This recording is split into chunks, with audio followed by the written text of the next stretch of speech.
The bandwidth for this episode of the AR-15 podcast is sponsored by the Firearms Radio Network. FirearmsRadio.tv.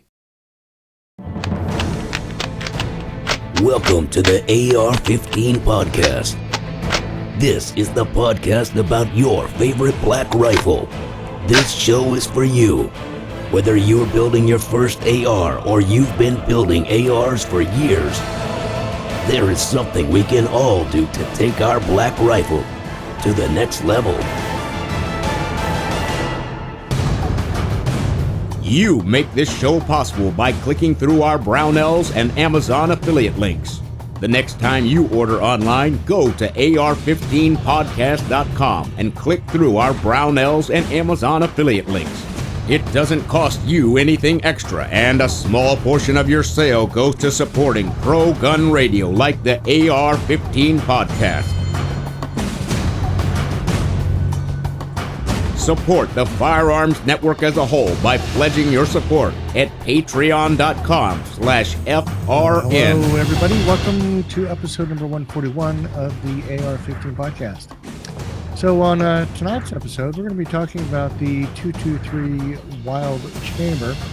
But before we do, I wanted to let you know that we have a new website up here that's affiliated with the Firearms Radio Network called the Patriot Patch Company. And you can go to patriotpatch.co to pre-order the FRN brand new Huckleberry patch that's going to be coming out here pretty soon. It's a PVC patch. It's very well designed, and I'm excited enough to have ordered one myself. So I would encourage you to get out there and order one for yourself. So tonight I have James with me. He's going to help me through tonight's episode. So James, this is kind of your first episode where you get to dive in. You commented to me that last week's episode was kind of like drinking from the fire hose. Yeah, I'm just drying off, in fact, from the night vision episode last week with JW and Ryan. It was a lot of information, but I held off, Reed. I tell you what, I told you I may buy something before the end of the episode. I haven't bought night vision yet, but soon. Well, I think that was really a whole lot of great information, and it certainly did open my eyes. I think I had to pick Ryan's brain for another hour. I'm sure he was begging to end the call, but I had to wring every last bit of information out of him I could. So what have you been doing this week? How are you keeping yourself as far as firearms go?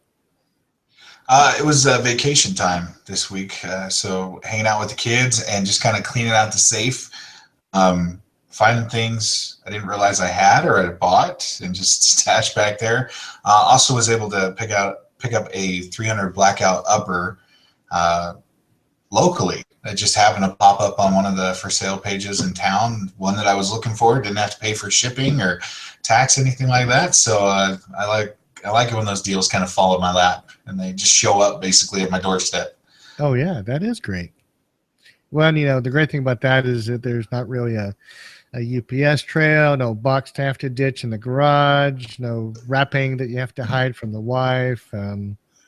Yeah, I'm at that point that I've just abandoned the efforts. I have a stack of Brownells boxes in the corner. So, every once in a while I break them down. I figure I might use them someday.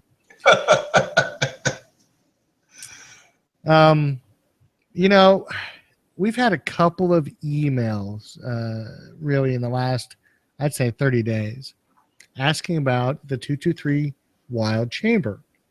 And, it is, I think it is part of the fabric of our history that we have touched on different calibers for which the AR is chambered. But this is a chamber that is used with the traditional calibers that AR is built for. So I think in as much as that's a little confusing to a new builder or a new AR shooter, I thought it might be time to really kind of touch on this and spread some of the information that I know about it to the listeners. And of course, JW, you have your, or JD, you have your own story about the Wylde Chamber. So I want to start off with you telling me about how you came across the Wylde Chamber and what your first impression was. Well, I was building and looking to buy an upper and had a couple options local, and the Wylde Chamber was one of those options that came up. The guy had a regular, 5.56 upper or this 223 Wylde upper, and not really knowing much about it, I passed on it. Now I'm kicking myself a little bit after doing some research and talking to Reed about this show, that why on earth did I pass on more accuracy? Why would I, make that choice? But, learning, I won't pass up on that again, as we'll talk about in the show, just the benefits of it, the accuracy with both calibers of 223 and 5.56. I think that's really kind of a good way to segue into the first real critical touch point on what the Wylde Chamber is for. So William Wylde, he is a gunsmith, and his kind of forte is in the AR world. And so Bill developed this chamber back in 1984. And so, when we talk about ARs in the 84 time frame, we're talking about kind of, I would say, the golden era, the dawn of, the competition service rifle shooting. You've got, names like David Tubb and Zedeker. You've got all of these, kind of greats in the competition AR world, when really it was just some big fans and dedicated shooters that were out there, figuring out how it all worked. And ARs really weren't as widespread as I think they are now. And so, however it was that Bill got onto the topic of making the chamber, it was for the purpose of providing more precision to the AR for these guys. And so I think we ran across an indication that the Canadians were trying to get more precision out of some rifles that they had. And the Wylde Chamber was utilized in some testing and I don't know, did you get the sense from the sources you looked at that was a wide-scale adoption of the Wylde Chamber? I mean, reading it says that after they did the testing that the Canadian military actually adopted the Wylde Chamber in their AR-15s for accuracy. It also mentions that they used them in sport competitions too, their exhibitions. But it shows that that's what the Canadian military made the choice to do for that chamber. So, what we have come to find out is that Bill Wylde developed the chamber, for the higher grain weight bullets. It was a faster twisting barrel, so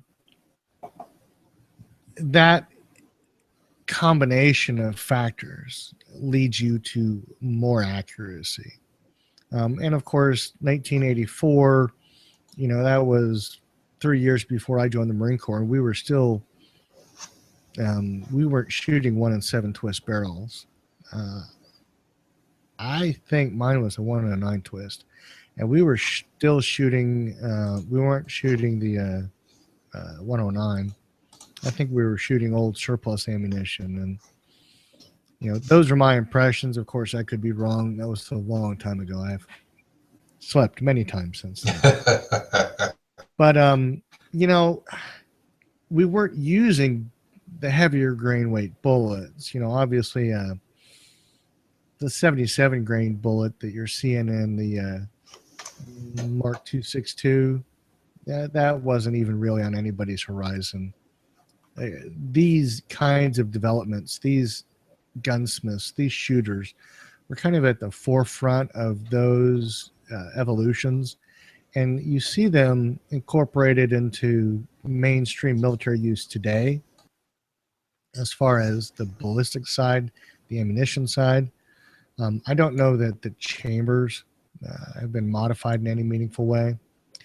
But, we have talked in the past about, the great debate on what you can put in your 223 chamber and what you can put in your 556 chamber. So the Wylde chamber seems to bridge that gap in terms of being suitable for either cartridge and allowing for the variances in pressure to manifest themselves without any great risk to the shooter or the rifle. And I think that's one of the chief strengths to an average AR builder. I don't believe that its chief strength is that it's going to take a first-time AR builder or a first-time AR shooter and turn him into a David Tubbs. I think that it's going to be something that will allow them a little more latitude and flexibility in some of their choices and some of the things they might do with the least amount of risk or danger. So from my perspective, on my side of the experience threshold here, the learning curve, I would look at a 223 Wylde barrel for the purpose of seeing what performance I could eke out of it. I've got a rifle that has an 18-inch barrel. I've done some lapping to my upper receiver, and I'm getting some really tight groups. It's thrown a few every once in a while, so I'm trying to troubleshoot that issue. But at this point, I can print a 3-shot group at 100 yards with a half or quarter minute group. So to see what I could do with the Wylde barrel, to see if that chamber would get me more performance with what I'm shooting, if it would make a difference in what I'm shooting, if it would make a difference in how I'm shooting, I think that would be a good enterprise. But I don't want you to think that just because I might look at it for that perspective, you can't look at it and say, I just want something that'll let me shoot anything I can buy at the store. And I think that there is value to that. And JD, tell me, what are your thoughts? I mean, do you think that there is value for an entry-level shooter getting a match chamber that would give them that latitude and ammunition choice? I mean, yeah, because at first you're doing something that can do both the 223 cartridge and a 556 cartridge without any of those, kind of the myths you talked about that are floating around there. People give you advice or not. But then down the line, as you grow as a shooter, as you grow as a builder, and you improve and you want to improve that grouping, you want to improve your shooting, then you have the ability to know that that barrel is built for accuracy with those rounds to give you the best tools that you can to put in your hands and leave it up to you at the end of the day. I think it's just looking at the price comparison on different things, complete uppers and barrels. It's really not that big of a jump. Maybe 5% is what I kind of saw price wise. So thinking that it does the 556 and the 223, it's built to handle that, and it gives you accuracy. It kind of seems like a smart deal to get into as you're building, whether it's your first AR or you want an AR that's built on the platform to give you the most accurate that you can for a budget mind or wherever you're at. It doesn't seem like it's a bad deal to go check it out and see what you can get for just actually 5% more of the price of a normal barrel. Right. And, I think that's a good starting point in terms of looking at it for those purposes. Yeah, sure. If you had to pay an extra $150, $200 to get into this, I would be reluctant to recommend it for anybody but the most diehard of shooters. But on that basis, I think it's an excellent option to put in your list of choices when it comes down to trying to find a barrel that you're going to shoot. And that you're going to have, if you're building your first one or you're new to shooting or you're new to ARs, you have a lot of people offer advice. And some of that advice is good advice, some of that advice not so good advice, or maybe shooting from the hip. But knowing that this barrel chambers both of those rounds, that's probably going to give you a little bit of peace of mind when you pull the trigger to go bang, when you're building your first AR you're just getting into. Yeah.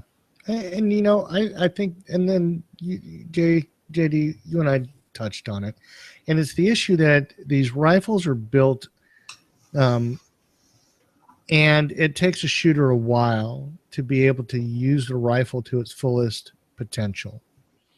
And I'll tell you, I do believe that it's time on the rifle, it's time on the trigger, and that means ammunition. And frankly, ammunition has not been like it used to be.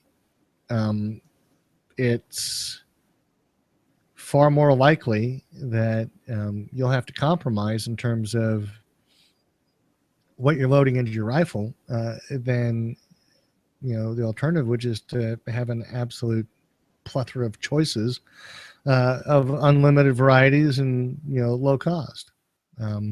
So if you can buy your 500 rounds of the 193 for 4 cents cheaper a round, I'd do that. I think it's a heck of a buy to do that. So so I think that really kind of adds another support base for why you'd want to do it. Get into a Wylde chamber. We've talked about the idea of the throat and free bore and all these other components in terms of what a chamber consists of in our three examples here between the 223, the 5.56, and the 223 Wylde.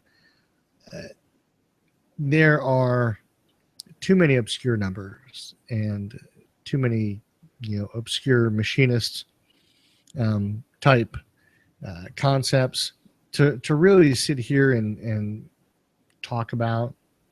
But of course, it is because of these exact concepts and decisions that the 223 Wylde is capable of doing what it does. So I'm not going to go into a lengthy discussion about that because I'll probably get some of those numbers wrong and you'll hate me and I'll get bad emails from our experts and I might misinform some of the newbies. So I don't want to do that.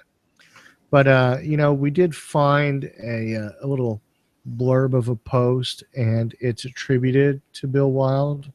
Of course, everything on the internet being true, as we all know it is, I want to preface my my reading here with that understanding. So it appears that Bill basically goes on in his post to say this, that the decision was made to make the freebore diameter 0.2240 as a good bullet seal.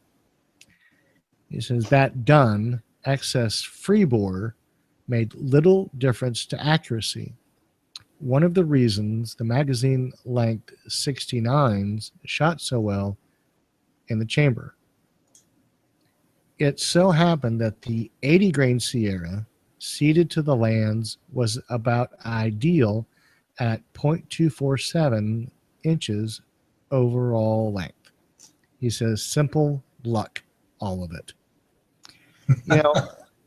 I think really when we talk about these kinds of things in the firearms world, I don't know that it's like, nuclear physics or, quantum mechanics. I don't think that there's a blackboard of equations where guys sit down and, ring out the math to, umpteenth decimal places trying to figure an answer to a question. I think what you have are engineers, machinists. You got men whose minds work in the real world, where hands touch things and you make them, you bring them into existence from your imagination, from these concepts and from your mind's eye. And there is an element of art to it. When Bill Wylde talks about a chamber that he developed and its ability to do what people love about it, and him to say that it was simple luck that it turned out that way, I think is an expression of, that pure form of art. And I know that, as many people do, getting lost in the minutia, getting lost in the lore of these things is easy to do. But I think that my caution is always going to be towards the side that says there isn't always just one answer to all of these things.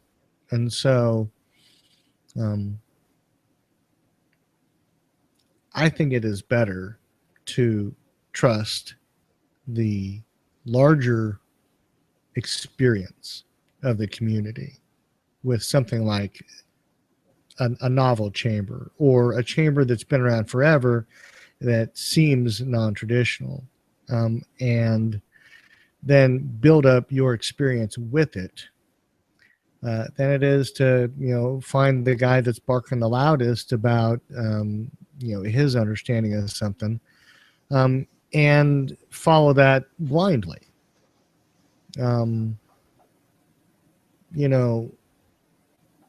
And I'm not talking about following a forum-driven world. I'm talking about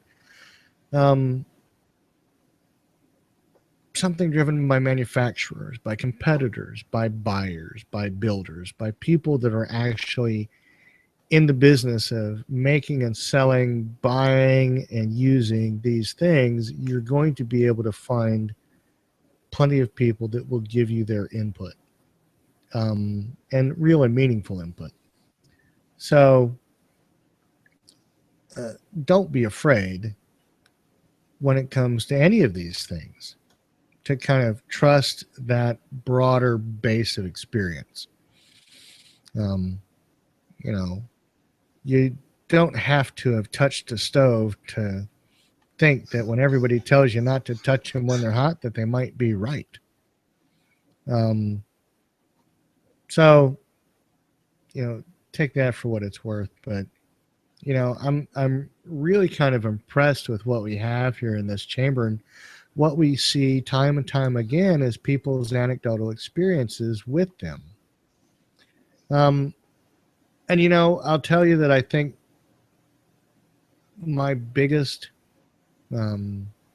disappointment in this is that it really does seem to come from a time, before the things that we rely on to chronicle the world were in place. True.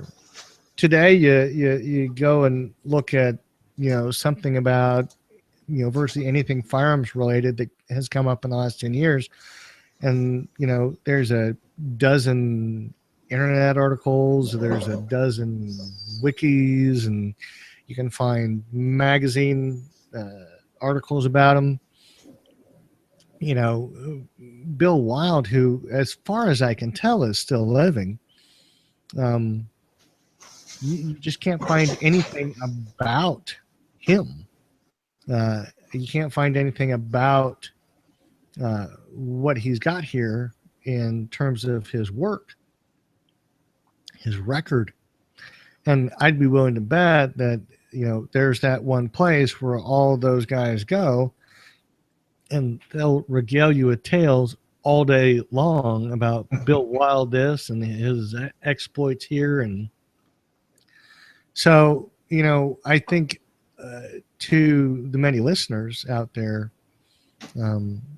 this is, one of those examples where you've got something that is part of the fabric of the AR world. I mean, the Wylde Chamber has been here as long as I've ever known anything about the AR, but there just doesn't seem to be a whole lot of insight into the lore that brought it to us today. So I know that that's really kind of scant information, and I know that that's not all that helpful in terms of the depth that we like to provide you. But I think if it would have been, manufactured or produced in 2004, then, or even the late 90s, the amount of information we'd have on it would be endless. But since we're talking about something that's 30 years old, 30 plus years old, it's just kind of there. And like you were saying, that base information's not readily, the internet was not even thought of then to the expanse it is today. So you don't have that ability to go back and say, this is what Mr. Wylde was thinking when he did this, or this is the many attempts that led to actually get perfection out of this chamber. So looking around like we did earlier, there's not a whole lot on it out there. I'm going to be interested if I can get my hands on one of these and actually see what it does for me. Well, and I would invite all of the listeners to share their stories about the 223 Wylde. Let us know what you think, and just kind of give us your thumbs up, your thumbs down, anecdotes, experiences, and help enhance our understanding here on the show. We had one listener, we answered his feedback, but he was very curious as to what bolt he should use. And I think that, once again, that's one of the nuanced and confusing things that is part of the whole AR building world. We talk about a chamber, and we talk about the cartridge in terms of dimensions and calibers and so forth, but this fellow being new to the world was trying to figure out whether he should have a 5.56 bolt or a 223 bolt. And the fact that the bolts are identical was never made expressly obvious in any of the literature of them. So I think that's one of those details that so many people think that it's plain, so why should we mention it? And so I think that's why it's also sometimes good to talk about things like this, because sometimes we need to bring it up and mention it, and so that way it'll clear up a few misconceptions. So for everybody that thought that the 223 Wylde barrel had a 223 Wylde cartridge, it doesn't. It shoots a regular Remington 223 or a standard NATO 5.56 cartridge, it takes any bolt that is designed for an AR in its traditional chambering. So 5.56/223. The barrels are manufactured in every respect to be as plug and play as any other barrel you're going to get from a Brownells or a Spikes or a Daniel Defense or an FN. The barrels are manufactured by a host of different manufacturers. I think White Oak Armament makes 223 Wylde barrels. I believe Brownells does. JD, were there any other companies that you came across? Didn't you say that Rainier? Yeah, Rainier had some on their site. I believe Aero Precision too. I'm looking that up right now. So there are just a host of manufacturers that are making the barrels available. You know, whether or not you're going to be, using a stainless steel barrel, whether or not you're going to be using something that claims to be a match barrel, whether you're talking about kind of traditional chrome lined, Parkerized military barrels. The chambering itself, I think, is suitable for pretty much any barrel you can find out there. Obviously, if you're looking at the Wylde chamber to, I guess, supercharge a competition rifle, you're probably not going to want to use some of the more mundane barrel configurations. But certainly if you're looking to get into an AR with a barrel that's going to give you the flexibility in terms of ammunition, I think it makes sense to just go out there and experiment with what you can find.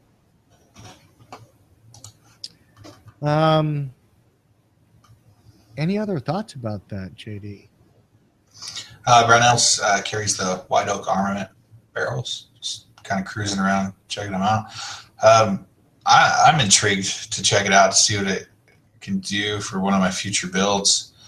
I probably would have been one of those guys. I mean, I'm not afraid to admit I don't know. I would have been looking at a local Bass Pro Shop for that 223 Wylde round for a little bit. So you kind of saved me some time there, Reed. Thank you very much for that.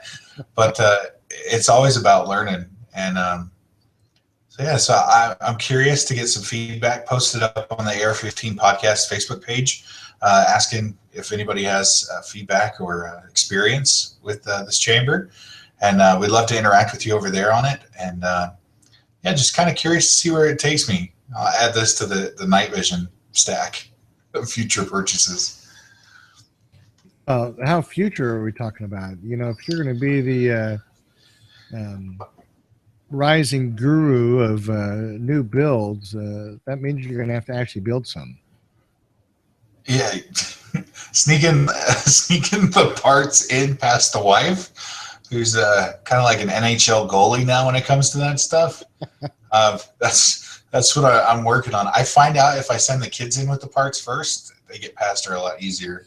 I would probably be willing to give this a shot in one of my uppers pretty soon. I've got a 300 blackout build I'm working on, so maybe in the next month and a half or so, I would be willing to give this a shot. I'm really intrigued by the history of the accuracy and compare it to another build that's comparable and see.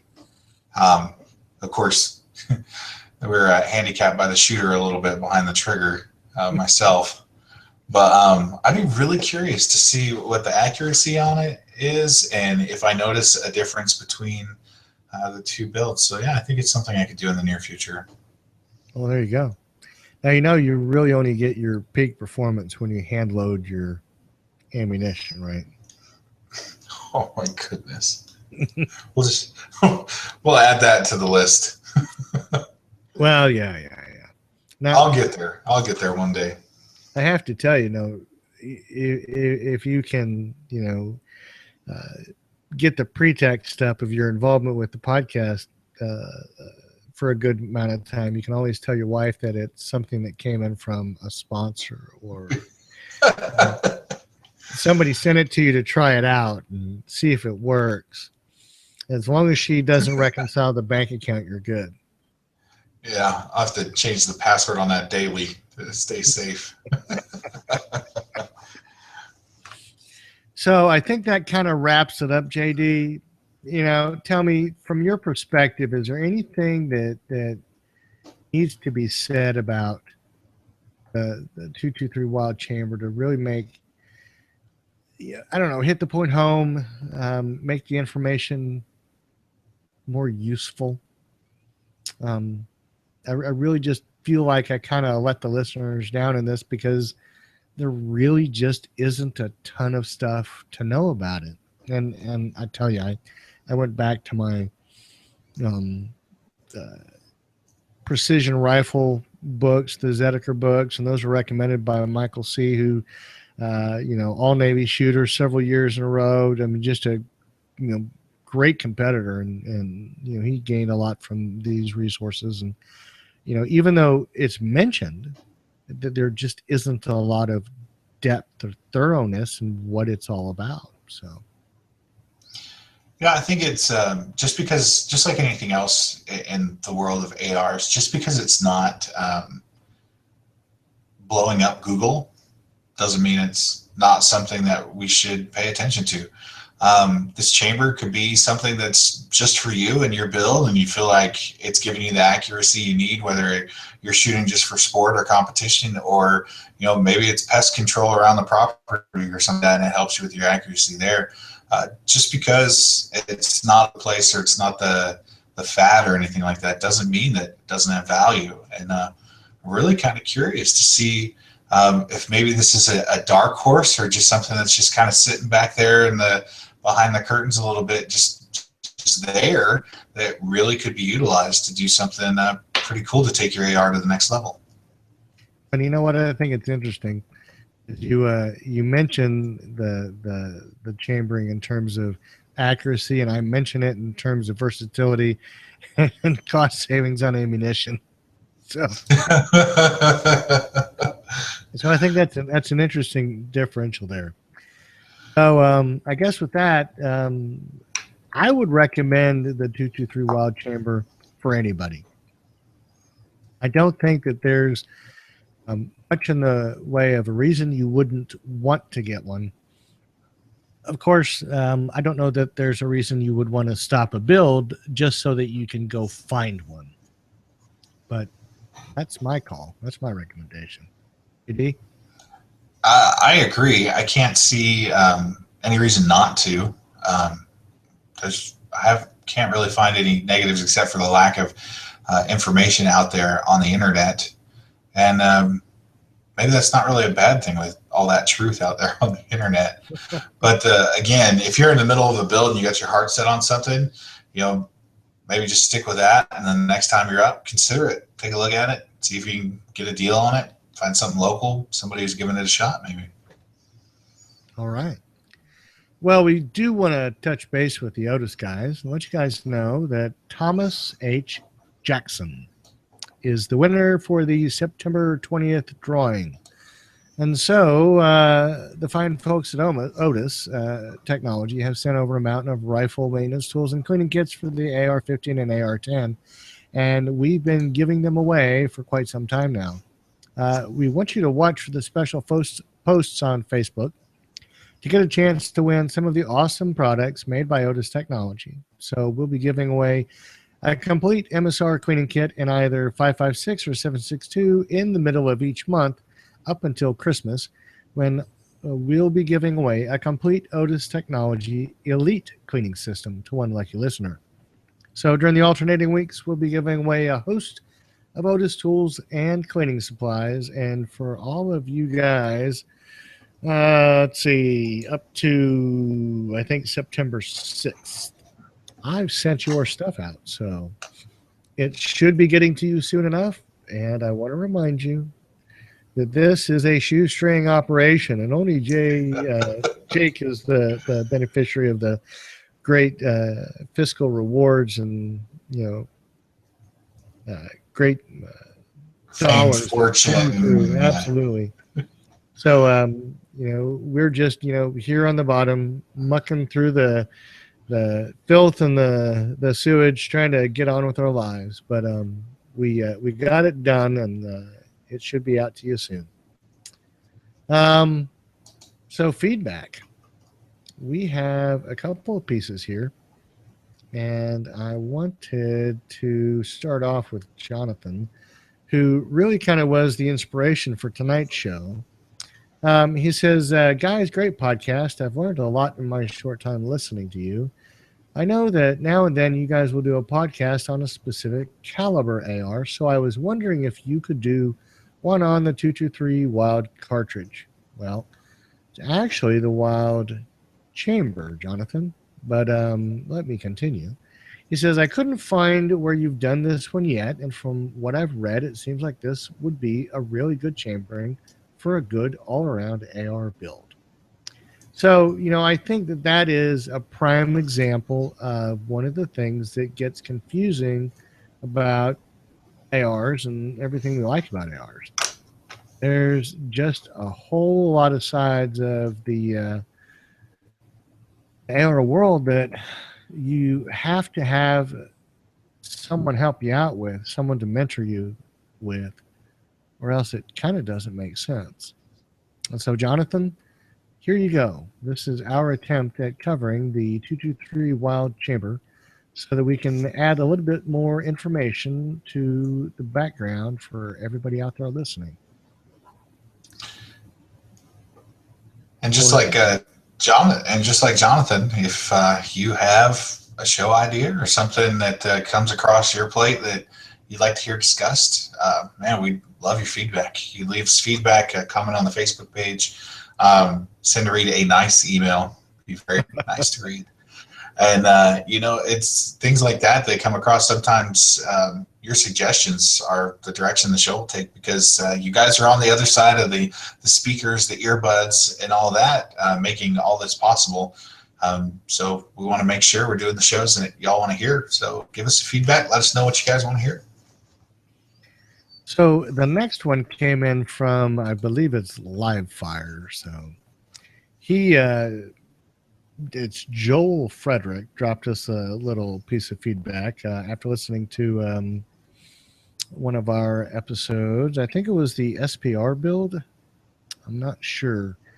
It comes to me directly, and it doesn't tell me from whence it came. But Joel writes in, he says, regarding the suggestion to have a supply of 20-round magazines, unfortunately, the state I live in is crazy and limits us to 15-round.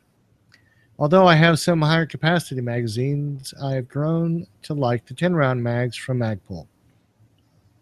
It says the biggest reason is in bench shooting, or for that matter, something like Appleseed.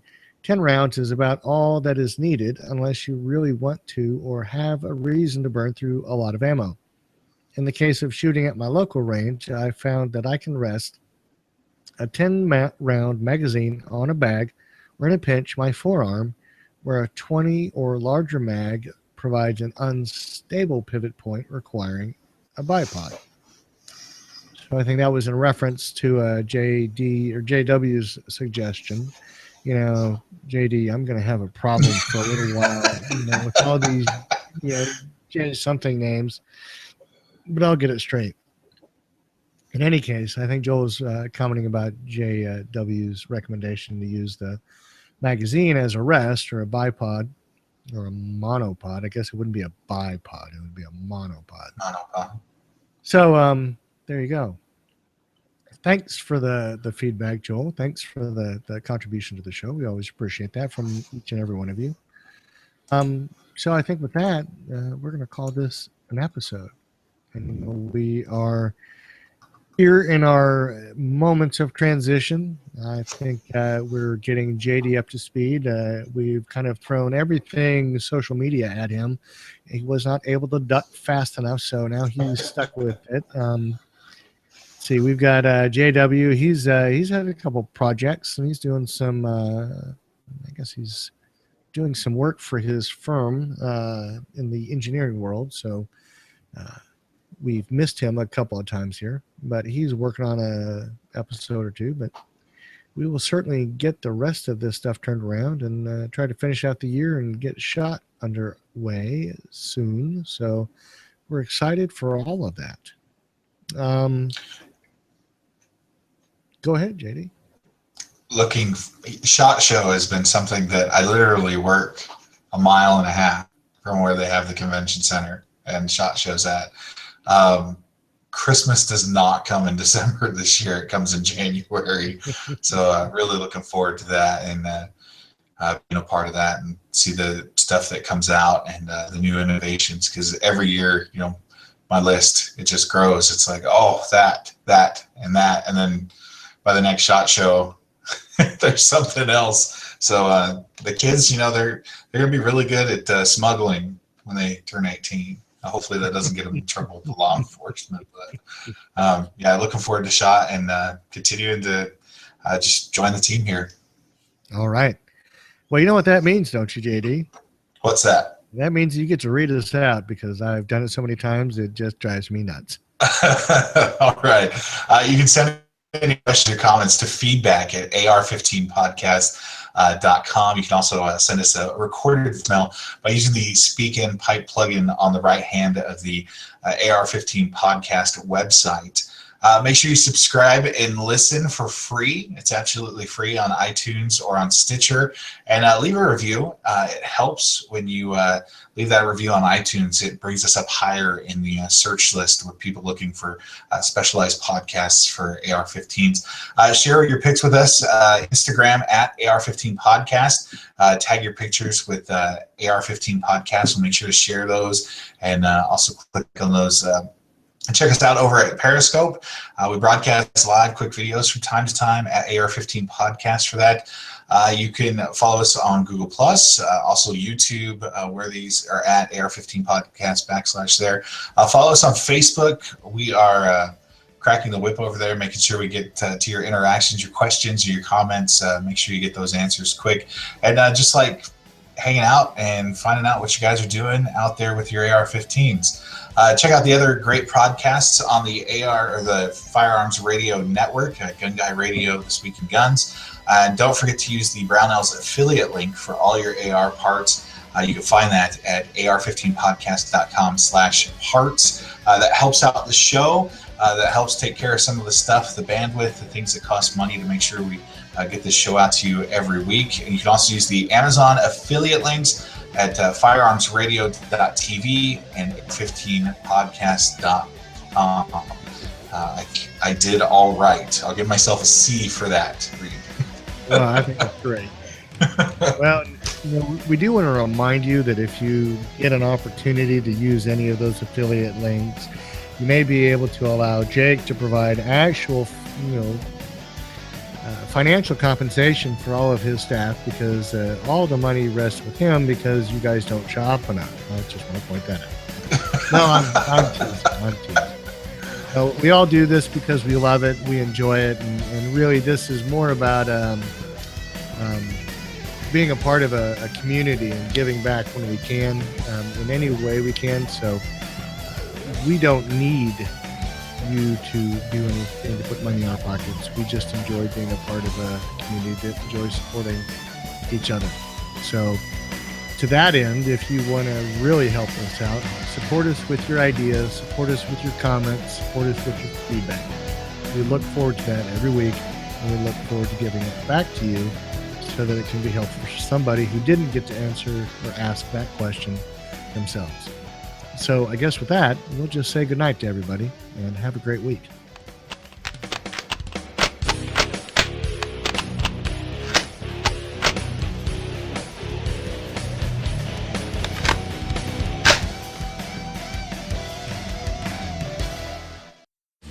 This has been a production of the Firearms Radio Network.